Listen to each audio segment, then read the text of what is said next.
Plaintiff Christina Spire says the defendant is her nephew, and her parents took him in when he was younger to save him from a neglectful home. Christina claims as a teenager, the defendant was unruly and disrespectful, and he ended up pulling a knife on her stepfather. She's suing for the balance due on a car. Defendant Darren Horde admits that he pulled a knife on his grandfather, but insists it was only because he was drunk and was verbally and physically abusing him. Darren insists he is current on his car payments. Tell me what's going on. Well, since my nephew was a baby, or a young child, I saved him from a neglectful home. My parents took him in and raised him. As a teenager, he started becoming unruly and disrespectful. He ended up getting incarcerated for a little while for fighting. He was very arrogant. Leave it alone, but I do want to know who you had nerve enough to fight. I don't know. He thought he was a tough guy. He was very disrespectful to my parents. Well, then again, how tall are you? 5'8". Okay, I was a very slim guy like you, but I was 6 feet. But I still, I fought all the time as well. But I had a little something on me in case I was losing. In case I started losing. Go ahead.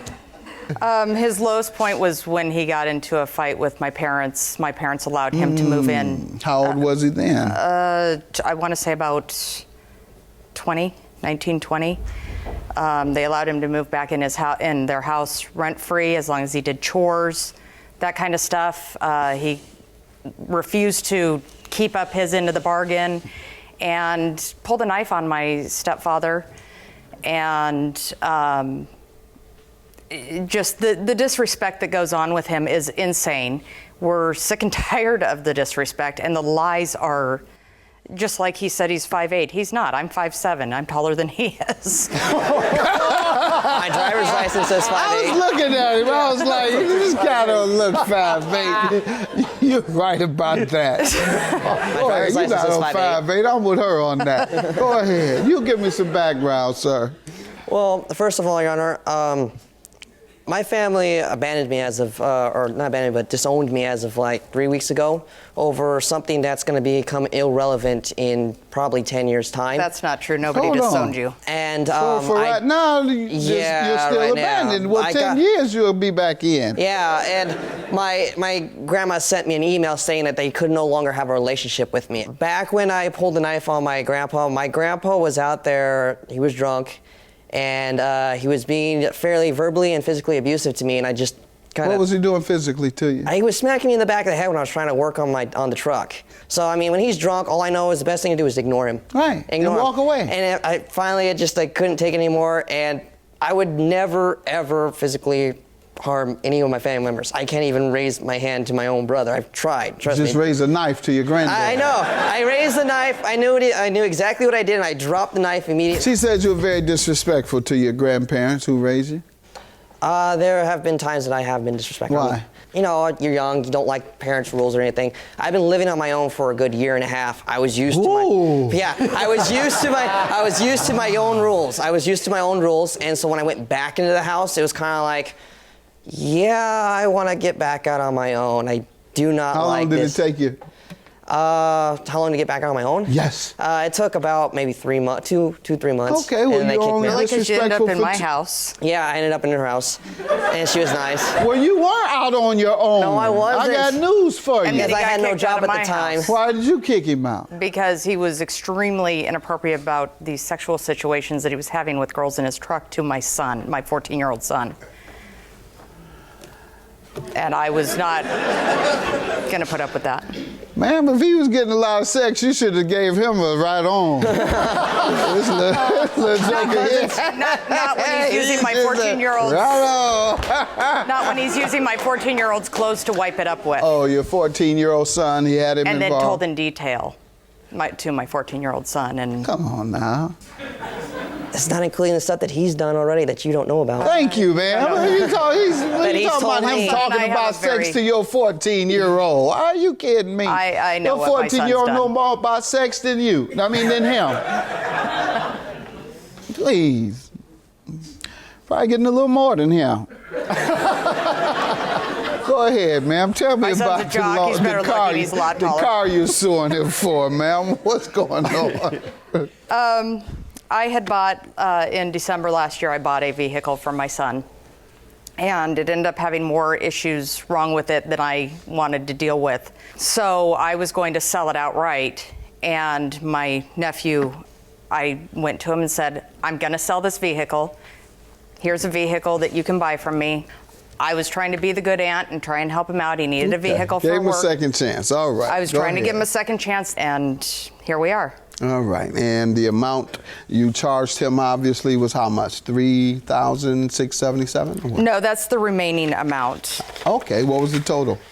The total was $4,566. And he paid you obviously how much? He paid me $889. All right. Just to save face and not look like a All bad right. person. You want to save face today? Not really, no, not the way she's making me out to be, because when I took the vehicle off her, there was at least $3,000. When you purchased the vehicle Yeah, when I purchased the vehicle her. off her, there was $3,000 worth of repairs that she would have to do to get it fixed. I could do it for $1,000 because there was $1,000 in parts, and I could do the labor myself. Well, upon getting to Portland, where I was moving to, within a month, that rack and pinion that was supposedly replaced went out on me. So that was another $1,000 that I had to do to replace that. So before the massive problems started happening with the Jeep, I had already dumped about $2,000 into this vehicle. Did he, ma'am? He did. I also gave him a list of what was wrong with it. Oh, good. Let's see that. And So did it include? he knew Got very it. well what when was he bought wrong it, with you gave when him he a bought list. it. Good Exactly. enough. Yeah. Go ahead. Well, yeah. And the list then what wasn't you a talking problem. about? All that stuff, that's all minor maintenance that needed to be done that I could do myself. That was not an issue. The issue was after 2 months, the head gaskets blew on it. They hadn't done a lube job on it in God knows how long. But you knew about it when you bought it. I know, and I took it in and immediately got a lube job on it, and they said that the oil in there was white and brown. It hadn't been changed in forever. That's why it said change it on here, sir. Yeah, I did change it immediately. And it was a month before it broke down on you. But go ahead. When I took it into the mechanic, not only was the head gaskets blown on it, but 3 bent valves, need a new timing chain tension arm because it was broken, need a new timing chain, it needed a new O2 sensor, it needed a new radiator. All the things that she told you here. A new radiator, a new water pump. They had to completely tear the motor apart. They had to machine the heads on it because they were warped.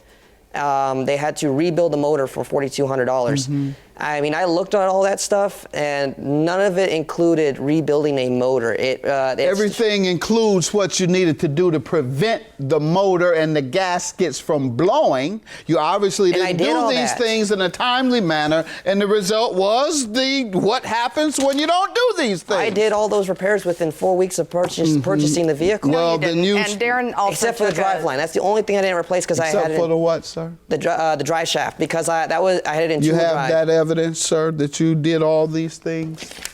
Unfortunately, I do not have the receipts for all those. And sir, this is a 2003, a 10-year-old car, and she gave you a list of things that were wrong. That's your only defense, is that she sold you a car that 1 month later broke down? No, my defense is that I do not owe anything at this time. I am current on my payments. When do you owe it then? I believe at the middle of this month. I have a contract that says he's supposed to pay $200 a month. Let's see it, please. And I also have showing and he says where he's never paid $200 a month. And I also have a statement from the witness that signed the contract. You say you paid $200 a month, right? Yeah, and then she also said if I was in a financial problems, she'd drop it down to $100. Yeah, but that's irrelevant because you paid it, right? Yeah, I'm current right now. All right, No, then. you're not. Well, all that dropping it down is irrelevant. That don't have anything to do with anything, right?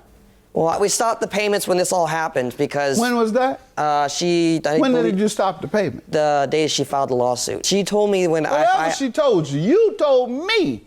Yes, I do apologize. Just now that you had paid all of it and that you were current, and then you said, well, except for the fact that you stopped paying when she sued you. Therefore, I'll grant you your judgment for the balance, ma'am. Thank you. $3,677. Have a good day. Thank you, Your Honor.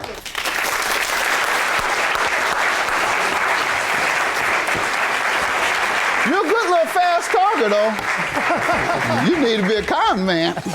He is. Oh, yeah, it's pretty good, too. He needs to stop lying. He needs to start respecting people and understand that we're not here to be used. And we're sick and tired of the crap that he keeps dishing out. We're done. And no, nobody disowned him. We've told him to grow up and then come talk to us again. The only reason why I lie to you is because the fact is every time that I tell you the truth, you guys lecture me on how you guys lecture me all the time. You do.